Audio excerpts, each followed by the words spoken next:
Hi, my name is Arlene Cordell, Crime Prevention Specialist with the Corpus Christi Police Department, and with me I have Senior Officer Jose Flores. Thank you for joining us. Thank you for having me.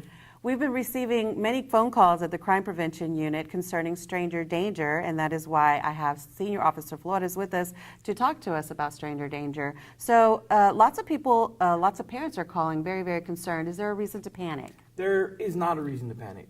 Yes, we have had a few calls for stranger dangers. With media and social media, the stories get highlighted more than they need to be. There's not, some crazy people running around just trying to snatch up kids. But we are going to give tips to try to keep the kids safe and to help calm the parents down. Okay, so what are some tips that we can tell our parents? They need to learn how to, the parents want to know how to initiate conversation with their children. Yeah, don't assume that your child knows what to do should a stranger approach them. This is something you need to practice. So some of the tips we're going to give you, is recognizing the difference between good strangers and bad strangers. Good strangers such as us, policemen, firemen, security guards, somebody in uniform, preferably somebody with some kind of ID badge, teachers, librarians. Bad strangers, well, anybody can be a bad stranger. They're not always scary looking. So that's something you need to remind your children about. I know, they're not always wearing a hoodie or, have a beard, mean beard. They can look like a regular person.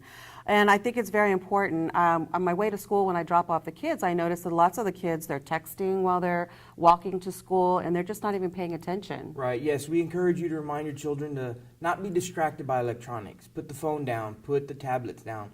I've seen kids read books and walk at the same time. Not a good thing.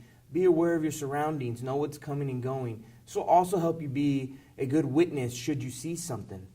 And I know that it's not always easy, but do you encourage kids to walk in numbers? Yes, walking in numbers is the safest thing. Walking alone is never safe. Safety in numbers makes you a harder target. Suspects out there don't want hard targets. They want something soft, so they'll pick the child that's walking alone. And it's still hard to believe that the bad people, the criminals, offer things that kids would like. Yes. What do you tell your kids? Yeah, you have to tell the kids, don't accept gifts from anybody. Gifts can come in all kinds of forms: candy, ice cream, money, pets. Don't accept it. Never from an adult that you don't know. You should only be getting that from your family members. And I think it's important that kids know, too, that it's okay to say no to an adult. Yes, it is. I find it funny that adults ask children for help. Normally, adults ask other adults for help. So remind that, instill that into your kids. It's okay to say no to an adult, especially if they're asking help from a child. Okay, and then, we had an incident here in Corpus Christi where a gentleman actually approached a kid, and they're trying to get him closer to their car. So what do you tell the kids? Never approach a car, or enter another house. It's very unsafe. You never know what's going to happen. Stay away from it. Remind your kids, stay away from vehicles.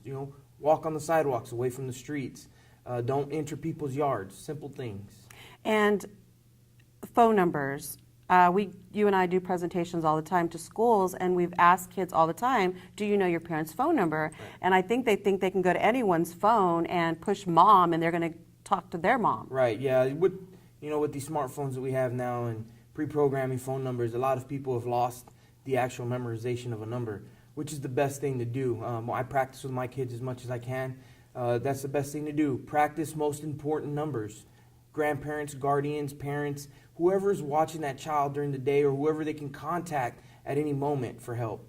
Okay, and then we have to make sure that our kids know 911. Yes, very important, 911. Not only how to dial it, but how to use it. The things that some of the 911 dispatchers will say. Location of emergency, what the emergency is. Those are the kind of tips you could help with your kids. Okay, to remember colors of vehicles, right. Descriptions and things like that. Okay, and in closing, what would you like to tell the parents out there? Well, we want to encourage you to repeat these steps with your kids as much as possible. Play the what if game with them. What if this happened to you while you were on your way to school? What would you do? Do you know my phone number? Repeat, repeat, repeat. And we can't say that enough. As much as you talk to your kids, they may forget it in 5 minutes, especially if their favorite show comes on or they're on their video games. So repeat these things with them. Very easy, simple steps to remember is teach them no, go, yell, and tell. Tell somebody no. Go somewhere safe. Yell for help and tell an adult. Most importantly, at the end of all of this, the first person that should be contacted should be your local law enforcement agency. We need to know, should you contact somebody else prior to us, that suspect could get further away from us and we'd have a hard time catching them. Okay, thank you, Officer Flores. Thank My you. name is Arlene Jose Flores, and we are with the Crime Prevention Unit. You can always call us with any questions at 886-2765. And next week, we'll be talking to James Lerma, Lieutenant of the Auto Theft Task Force. If you have any questions concerning auto burglaries, you can email me at arlenec@cctexas.com.